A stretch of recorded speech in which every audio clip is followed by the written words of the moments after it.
Lee Rattray, and I'm part of the Canadian Women's National Team for hockey, and I was just on the I Only Touch Greatness podcast. Okay. Hazy and T in the building. We got Jamie Lee Rattray, Canadian National Team, female hockey player. She's a beauty. Let's go. If you like what we're doing, hit the subscribe button right there. Ryan Hayes and Big Mike. I Only Touch Greatness podcast.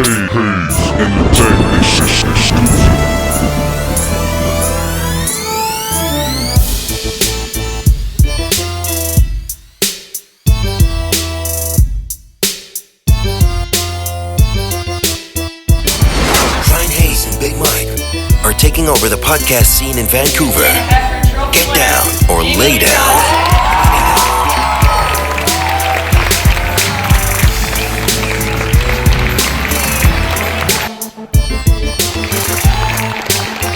This is I Only Touch Greatness podcast with Ryan Hayes and Big Mike. We are going live. Hi, Jamie. Hey, how are you? Good. How are you? Good. I'm Ryan, by the way. Thanks for sharing that on your story a few minutes ago. No worries. Sorry, I didn't even see it till today. I'm so bad with Instagram. Oh, that's okay. I only posted it today, so. Awesome. How are you? Good. How's your day going?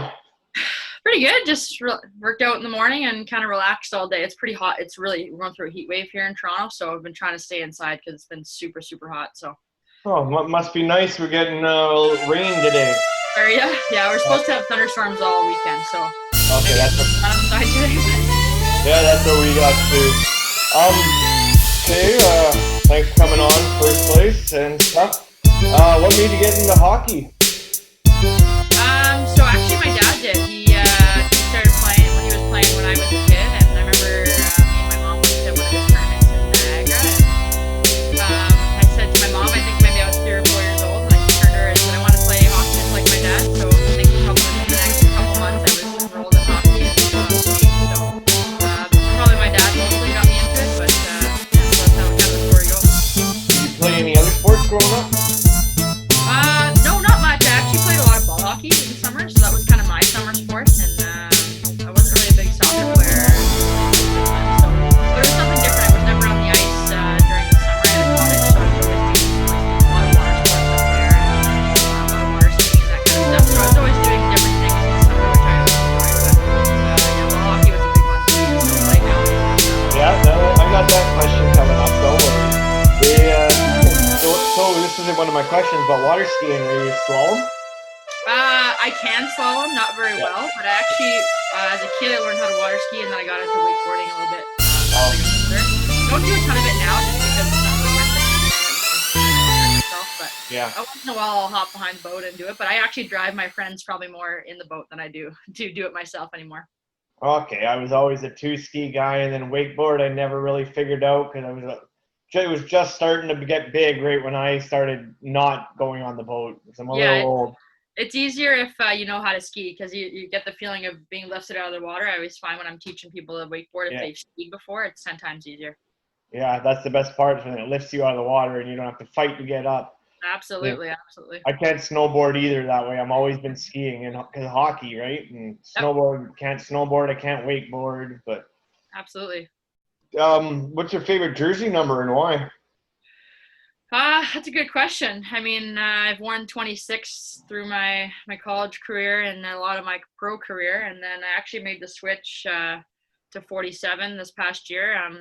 The reason why is because with the national team, I actually wore 7 originally, and then there was 1 year that I wasn't on the team. Laura Stacey took 7, and that's always been her number. So when I came back to the national team, they had just given me 47, and I actually had a fortune cookie that I had kept over the year that I was released during the Olympics, and I liked the quote on it, so I had kept it, in my gym bag just as a kind of motivation. And it's funny because a year later, once I made the team again, I looked back on the quote, and one of the lucky numbers was 47. So there you go.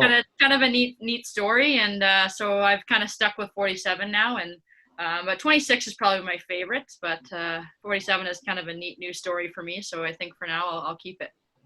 That's awesome. I I wear 14. It's a good number.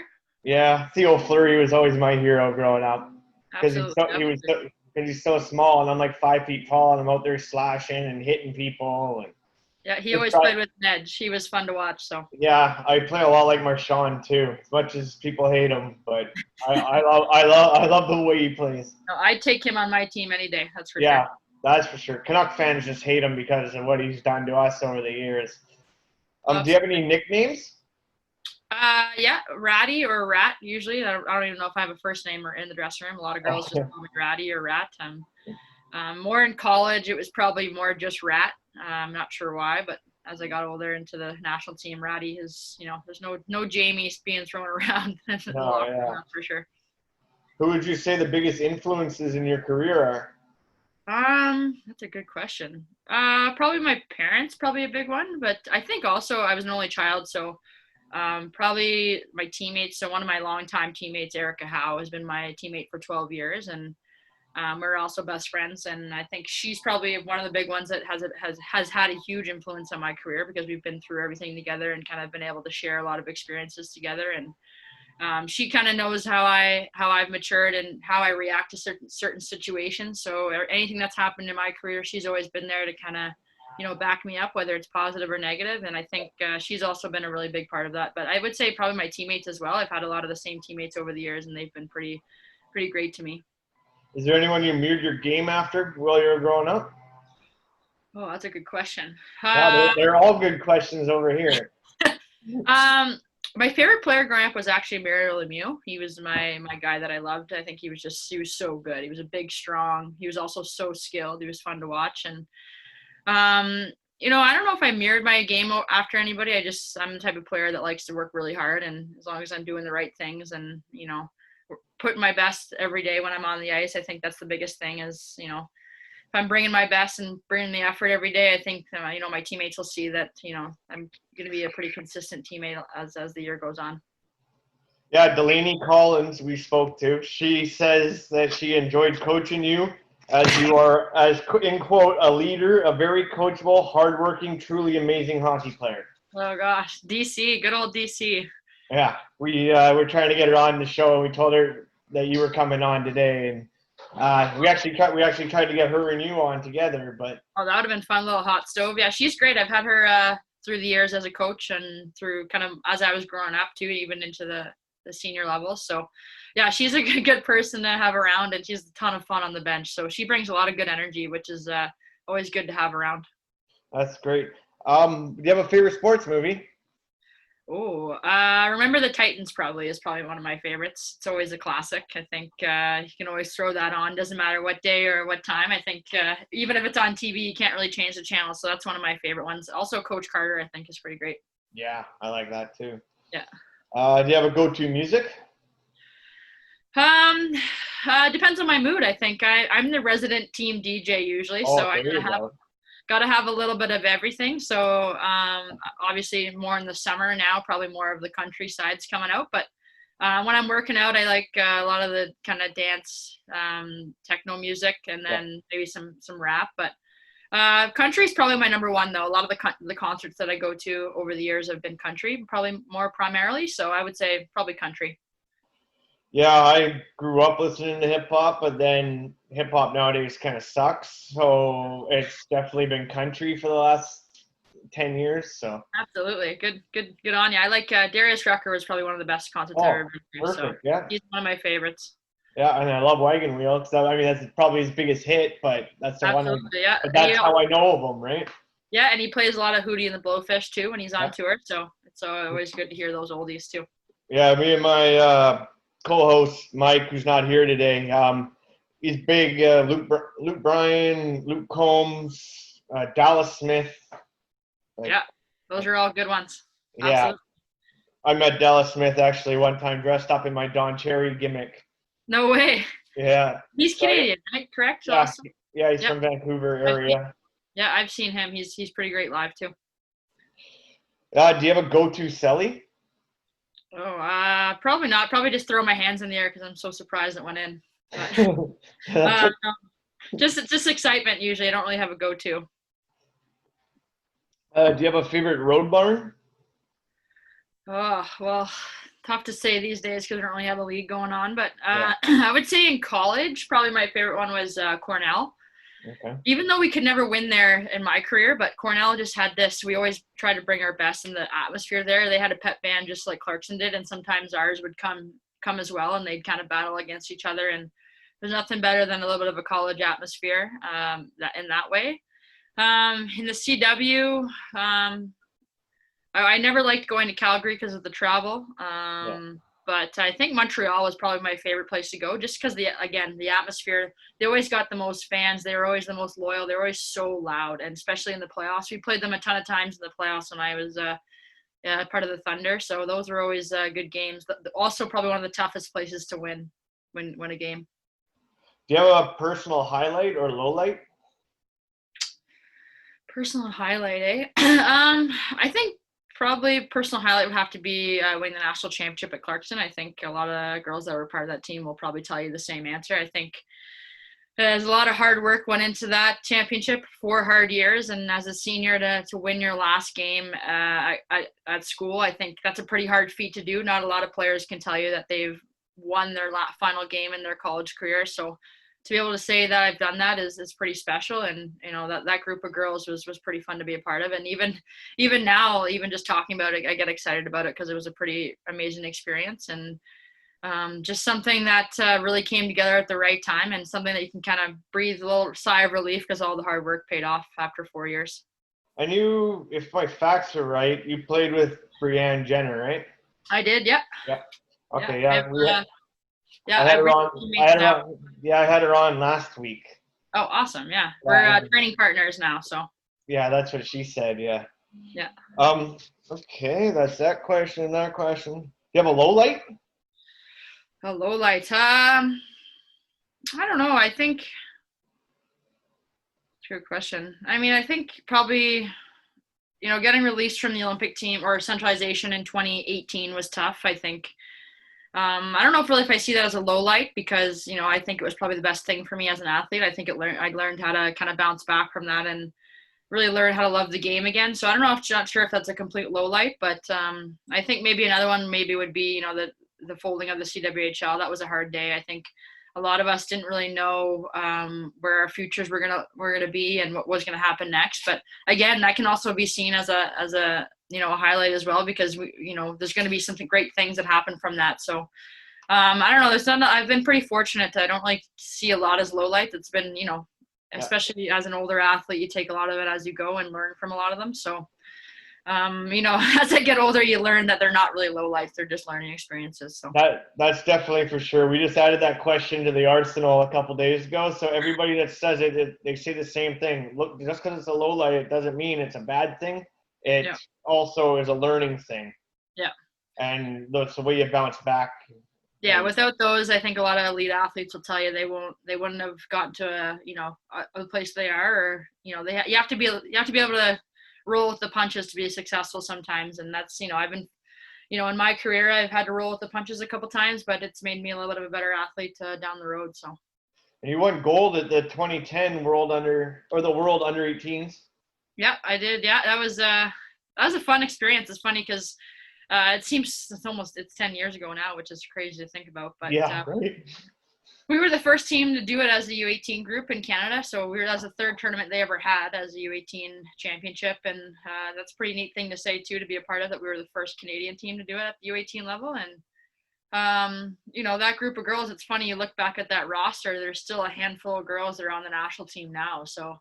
It's pretty cool how that works out, and as a young player to win a gold at a championship like that, you don't really realize it how great it, how special it is until you get a little bit older. I think as a kid you just kind of roll with it, and you're just enjoying your time. So yeah, it's pretty neat to look back on that, and some of the girls that I played with and now that still play with on the national team is pretty cool to think about. Yeah, that's awesome. You also had an Upper Deck card made about you. Yeah. Right? In the World of Sports Series card, right? Yeah, I did. Yeah, that's pretty crazy to think about that. I have a hockey card, but I think my mom's the only one who buys them online. But but it's pretty cool. Yeah, to think about. They're probably worth some money. No, maybe $2 or $3, but I'll take it.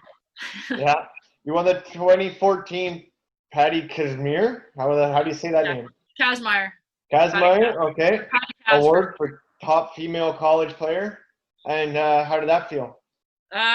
Pretty surreal, actually. I mean, I think you go to college not even picturing that you'd ever come close to an award like that. You don't really focus on that kind of stuff when you're in college. And I mean, it's pretty crazy to think of the class of players that I am now a part of, and it's such an honor to be a part of that group. And I mean, again, that whole season was something special, and that was just something else that I really didn't believe it was happening around me. And I had such a great group of teammates that year that it could have gone to all of them together, I think. And to say that I got to cap off my career like that is pretty special. And again, you look down the list of the girls that are on that trophy is pretty really something special. So you were selected 6th overall by the Brampton Thunder in 2014. How was that? It's good. I mean, as a young player coming out of college, I didn't really understand, how the what the CWHL was or what it was about. I just knew that that's where all the girls were going to play. And so I remember sitting in my bedroom watching it on Twitter. I'm pretty sure I don't even think there was a feed or anything. I think, and then within I don't know, maybe 10 or 15 minutes, Lori Dupuis had given me a call and said that I was going to play in Brampton, and that was one of the teams that I had spoken with anyways. So it was either Brampton or Toronto, and so I just had to make the move 4 hours down to the Toronto area to play, and it was pretty neat. I mean, even the girls that you played with there, that first year was a little bit tough for us, but it was definitely an eye-opening experience. It's definitely a different league than NCAA. The players are, a ton better. It's a higher level of hockey. It's just a little bit different structure, right? You got to kind of fend for your own self, and the practices aren't every day, and not everything's laid out for you. So you had to learn how to grow up and how to take care of yourself as a professional. So that was a big learning experience for me. This might be a stupid question, but I've been fighting with my co-host over this. But since I started talking to the girls, the CWHL folded. Yep. Okay, so I was right. Yeah, you're correct. Yeah. Okay. Yeah, I'm gonna give them shit later on. Okay, next question. You debuted with Canada at the 2014 Four Nations Cup. Yeah. Yeah. Yeah, it was good. That was my first ever championship, or I guess first ever tournament with the senior national team, I should say. And I remember not even having any expectations. I remember just being so excited to go, and it was in Canada, which is pretty special. And that was probably one of my best tournaments, I think, with them, just because there was no pressure, right? You didn't know what to expect because you hadn't been there before, and all you had to do was go out and play. And there was a ton of us young players. There might have been even 10 of us out of the 23 that went. So we had a lot of us to kind of lean on. And I mean, right after the Olympics, usually that's kind of the case with the national team. But I don't know if there's ever been a group that big that's been new. So that was a fun tournament. And I remember one of the games we had come back 2 quick goals against the U.S. And I remember I couldn't even hear myself think in the rink. And this was just a Four Nations Cup. It wasn't even the World Championship. And there's something about playing in Canada and being on the ice against the U.S. It was pretty fun, and something that I won't ever forget. I remember, skating towards the face-off, just thinking, what the heck, where am I right now? You couldn't even hear yourself think, or I couldn't even talk to my line mate beside me. So it was pretty neat. Oh, that sounds awesome. Yeah. You led the Clarkson team. You're the all-time scorer with 181 points. Yeah, well, not anymore. Unfortunately, I had Lauren Gable and Giguère had broken my records, but oh, really? That's okay. No worries. That's been it's a good thing. It's a good thing. Records are meant to be broken, and it just shows that the program has really come a long way. And I get the opportunity to play with someone like Lauren Gable now, and you see why she broke all those records, because she's a pretty phenomenal offensive talent. And I was fortunate enough to go watch Elizabeth Giguère play last year when I was down for alumni weekend, and she is something special. And she's breaking the record as a junior, which is pretty insane to think about. And it's just kudos to how far the program has come, and someone like Matt DeRoche has really done a really good job with that program, and something that I can really say that I'm proud to be a part of, and pretty cool to be among those 2 other players, as kind of the players at Clarkson. Yeah. That kind of screwed up my question there, but You're good. You're good. No worries. Your story was good. I should have had better notes. All right, it's probably still online somewhere. Don't worry. Yeah. 2017, 2018, Gunnar Hefford Award for MVP of the CWHL.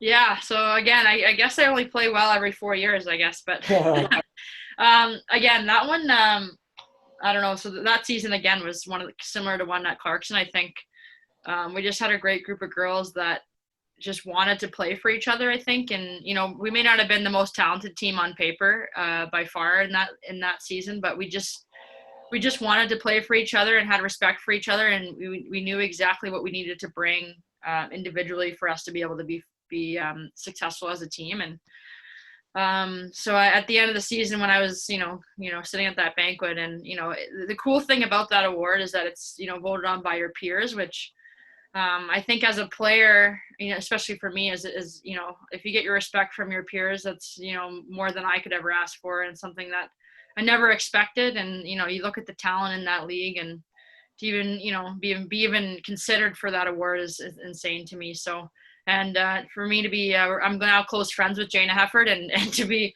a legend like herself and be able to win that trophy is definitely something that is really, really special. So, so that was a good cap off to that season as well. I seen on YouTube this game. It was 8-0 against the Boston Blades, and you had a fight that went viral. I did, yeah. It's funny because that one the day before we had actually lost like 11-3 or something huge. That was my first season in Brampton. I had just come from a team at Clarkson that, we just won a national championship, not used to losing.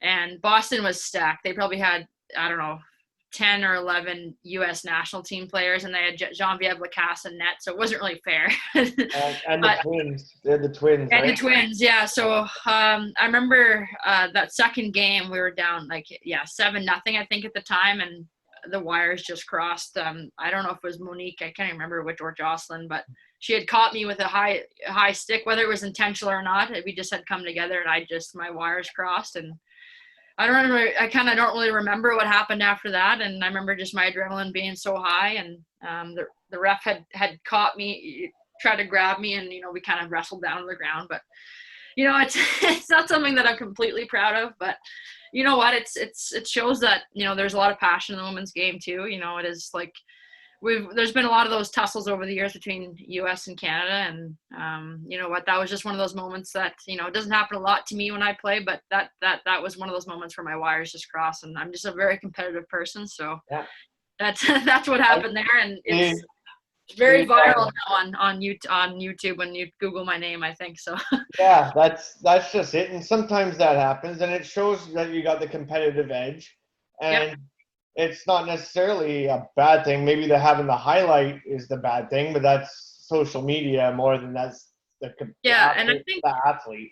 And I think the big thing too is people, think that women, like on the women's side, we don't have a lot of grit like that, but we're professional athletes, same as the NHL. Like, we're competitive, we're passionate about what we do, and when guys get together like that and tussle, no one says a thing, right? And I think for us, I think it's important to show that we have that fire, and why not? It's not something that I did get suspended the next game, which I'm not proud of, but there's a lot of passion there, and sometimes your wires cross. I mean, there's a lot of other girls that'll tell you the same thing, and happen to be against one of the U.S. players that we continually battle against, but you know what, it is what it is, and I probably wouldn't change it. Good. I don't think you should have to change it. Yeah, thank you. When I was doing my homework on you a couple of weeks ago when I first asked you to come on, yeah. That was the first thing that popped up when I. Of course, it always is. So I wanted to save that question until the middle half of the. Okay. You won bronze in the 2017 Ball Hockey World Championships in Czech Republic, as you mentioned earlier. But. Yeah, so that one actually was a really neat experience. So they've asked me a couple times to go to that tournament, and I was just with my schedule and everything going on with the national team, I didn't really get a chance to go. And that was the summer that I'd gotten released right before centralization, and I said, you know what, I'm gonna go try something different. I play ball hockey every summer. I enjoy it a ton. So I was able to go this time, and it was such a great experience. Great group of girls. I made a ton of new friends, and got in Prague, and we're about 2 hours away from Prague. And Prague is one of the most amazing places I've ever been to. If you ever get a chance, I would go. But yeah, that one was neat. I think you don't realize how big a rink is until you have to run it. At a very high level. Like I play here at home, but when you're competing, against very competitive girls, and you're, actually competing for a medal, it's that more intense. And the cool thing was, it wasn't, it was a different kind of competition for me. Yeah, it was still hockey, but it was something that I, hadn't been to before, and definitely really neat. And over there in Europe, they take it really seriously. Like there was thousands of people at the games, like especially on the men's side, there was like 2 or 3 people there every day. There's beer gardens, people drinking all day. And Oh yeah. it was so neat. It was the games were on national TV there, and it was really, really cool thing to be a part of. I think, we lost in overtime, I think, to the U.S. in the semis, and that still stings because, like, you don't want to ever lose to the U.S. And we were the better team. We should have won. We had a couple injuries during that tournament, but what a great experience. And hopefully maybe down the road I'll be able to go again. Who knows? But yeah, that one was really, really neat. And, I got a question based off of that, what you were saying. Is the floor, so you play in the rink, so it would be international ice size? Yeah, so the rink we played in, there was 2 rinks. The main rink was Olympic size, and it was on kind of like the tile foam kind of material. I'm not really sure what the name is, but then the other rink was actually just cement. Oh. So in Canada here, we play on mostly cement, right? They just take the ice out in the summer, and you just play on the cement floor, and they paint the lines down, right? But the main rink, and a lot of times in Europe, they play on this flooring that is a little bit easier on your joints, and it's a little bit more of like a deck hockey flooring, I think they call it. So it was a big rink, and because we had so many injuries, I was, double shifting a lot, and there's 16-minute periods, 3 of them, and you're running, you're not skating, you can't back check and glide. So yeah. So it was fun though. Beat up my body a lot over the week, but it was a ton of fun. Yep, like you were saying there, you can't glide on your way back. You got to run. You're running. I'm not a fan of running sports, no soccers, I play softball, but I only got to run 40 feet to first base. Yeah, I'm probably getting thrown out anyways. So. Yeah, that's awesome. You scored the game-winning goal in the development team to win the Nations Cup in Germany versus Finland. It was a senior team, right? Yeah, so I'm not sure if they still have that tournament going on in Germany usually every year, but so Canada sends their U22 team or the development team usually to that, and the rest of the nations send their senior team. So it gives Canada an opportunity to kind of develop some of their younger players. And at the time, I guess it's more of a development team, not under 22, because I was a little bit of an older athlete. I hadn't gone to 4 nations that year as a senior athlete, so they wanted me to go get some more games under my belt and kind of be an older player on that team. And that was a fun week. I mean, it's really good competition. You play against all the senior teams, and you see what they have. And Finland, as we know, is a powerhouse now. And yeah. I remember that tournament I got to play with Melody Daoud and Victoria Bach, and me and Melo have known each other for years, and that was a fun tournament because we hadn't played together in years on the same line at least, and we had a hell of a tournament. It was a ton of fun, and that overtime, I remember going into it. I think he was going to go into a shootout, and I said, I don't want this to go into a shootout. That's no fun. So I just happened to get the puck at the right time, and I happened to beat the goalie the other side of the net, and that was fun. It was a lot of fun. So, not the biggest stage to win with Canada, but definitely a really, really cool experience. And, as an older player to kind of get some redemption after being cut after a tournament was really, really, really nice to have. That was another one Delaney asked us to ask you. Oh, no, Delaney. Yeah, because she was on that team, right? Yeah, she was I think. coach, yeah. Yeah, Hometown Hockey with Tara Sloan, you were on. I will be interviewing Tara actually next Monday. Oh, awesome. I'm trying to have her on. How is it working with her? Awesome. She's a phenomenal human. I don't know if you ever met her outside, but she's pretty awesome. And actually the week before, I spent a week with her and Ron and a whole bunch of people from Scotiabank and Yellowknife, and we did some stuff for Hockey Day in Canada, and that was a phenomenal experience. So I got to know her a little bit there, and then she's a great, phenomenal human and ambassador for women in general, whether it's sports or, music or anything that she's doing. She's a phenomenal ambassador on that side, and she speaks very, very well. And, and she is a fun person to hang out with and work with. And she makes it so easy to go on an interview, right? She's easy to talk to. Same with Ron McLean. He remembers everything. Yeah. I don't know if you've ever met him, but you could shake his hand 5 years ago and he'd still remember your name. He's just that kind of guy. And I think that shows a lot to their character as people. And in Canada, that's why they, are, Canada's kind of royalty on TV, because they're pretty great people to work with. I've been trying to interview Ron McLean. That'd be awesome, because I don't know, I dress up as Don Cherry and go to Canuck games. So it would be kind of awesome to show up in an interview without telling him dressed as mini Don Cherry. But absolutely, yeah, he would. I'm sure he'd have a laugh at that. He could tell you some good Don stories. He remembers everything. Like he has some really great stories to tell. So he'd be awesome guy to interview. Yeah. Do you have any favorite memorabilia? No, I don't know. Actually, it's funny. Yeah, my grandmother is actually moving, and she had me over the other day, and she had found a puck from one of my first goals in the PWHL in junior, and it was all taped up, but the tape had turned brown by this point, right? It's probably 10 plus years old, right? So that one was pretty cool. I actually have it in my room, and you can barely read the writing. It must be my first goal or something like that. But that one was pretty neat for her to kind of, pull out of the archives. And she obviously kept over the years. I'm not sure why, but so that one was pretty neat. But, my parents, being an only child, they have all my stuff at home, and it's definitely up on the walls and stuff. So yeah, our basement is pretty filled with hockey. So it's a pretty neat thing that my dad has done with that stuff. And you run a hockey school now, don't you? Yeah, so I do a lot of development work with the minor hockey girls in Mississauga area, and so Mississauga, Toronto, Markham.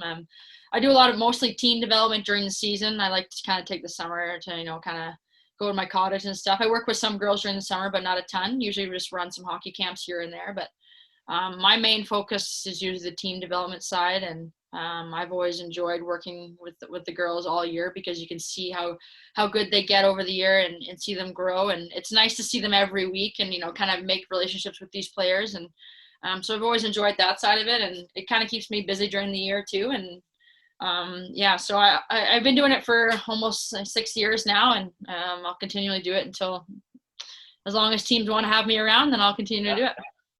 Do you have a favorite sports hero? Oh, that's a good one. Yeah. I don't know. After watching The Last Dance, Michael Jordan is pretty phenomenal. The way he carried himself is pretty insane to me as an athlete. To have that mental type of edge over everybody, yeah, is pretty crazy. And how much, I think sometimes I would watch it and I would see how confident he is. I'm like, oh, maybe he's not cocky though. He's confident in his abilities, and you could see that's how he won all those championships, because he outworked everybody. One of my favorite quotes actually from the thing is that he didn't expect anybody else on the team to do something he wouldn't do. So he put in just as much work and time as anybody else did. And I think that says a lot to his character, and as a leader, I think that's something that you can look up to. So I enjoyed watching that and seeing that side of him. I mean, he's one of the best of all time in any sport. I think that's pretty crazy to see that how he was with his teammates, and maybe not everybody agrees with it, but I think a lot of his teammates will tell you that they respect him because he brought it every single day. It didn't matter what he was doing the night before or anything like that. He brought it every single day when it was time, and I think that's all you can ask for in a teammate.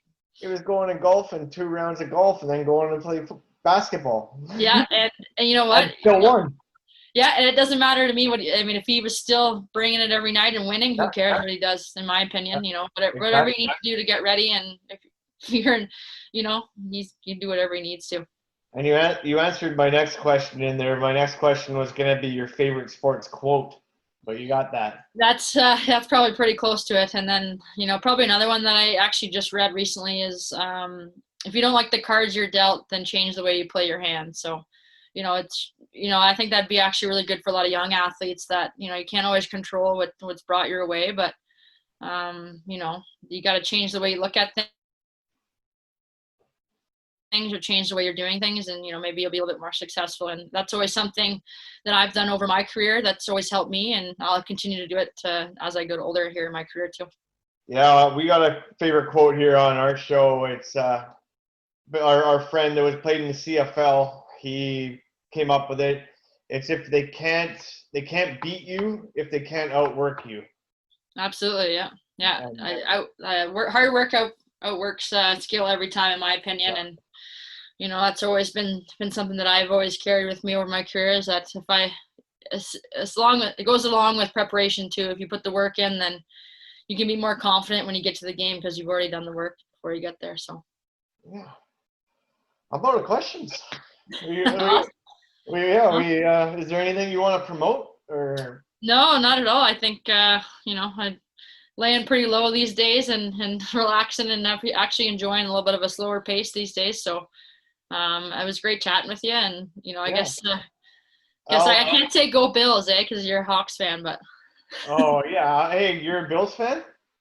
Yeah, my girlfriend her dad has season tickets, so we've been able to go to a little more Bills. So now I've become a Bills fan, I think, by association, but I've become a really big NFL fan over the last couple of years, so I've really enjoyed watching it every Sunday. We can talk football. So Bills your favorite football team? Yeah, right now they are. Yeah, so I think they're looking pretty good going into this season, so they might be the top in their division, I guess, with the Pats. So it depends on what the Pats do, but. Yeah, I'm surprised what the Pats did by taking Cam Newton on, but for about a few weeks there, Donald thought he was going to be really good, right? Yeah, I think. I'll be interested to see how Cam does. I think, he's been good over the years, but I've actually watched all those specials on Amazon with the Carolina Panthers, and I think all the teams, I've watched them all, and I really liked his leadership style. I really enjoyed. So those type of guys I really root for, so hopefully he does well. I'm a big fan of Bills Mafia. We've actually interviewed former Bills players and stuff, so.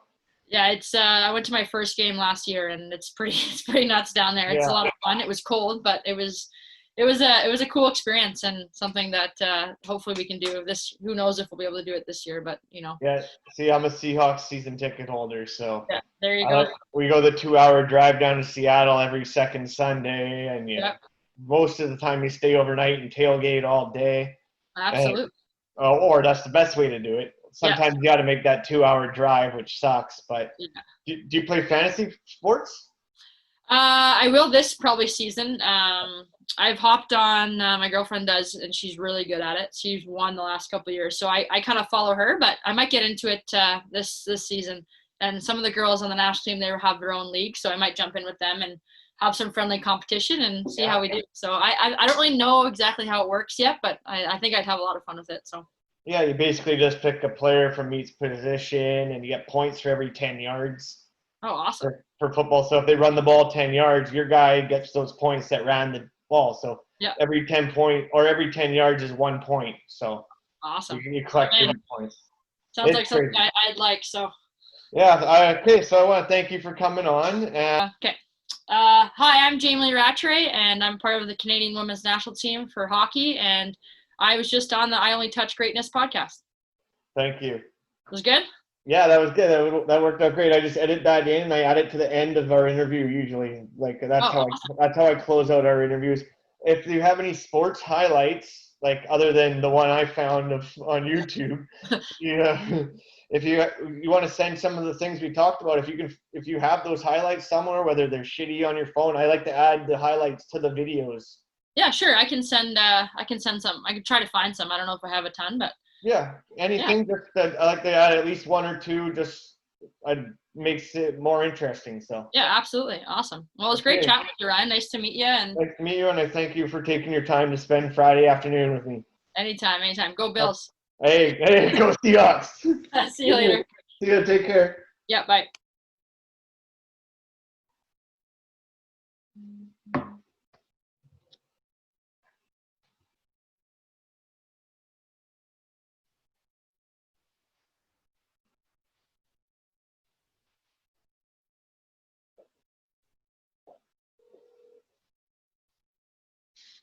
Yeah. Hey.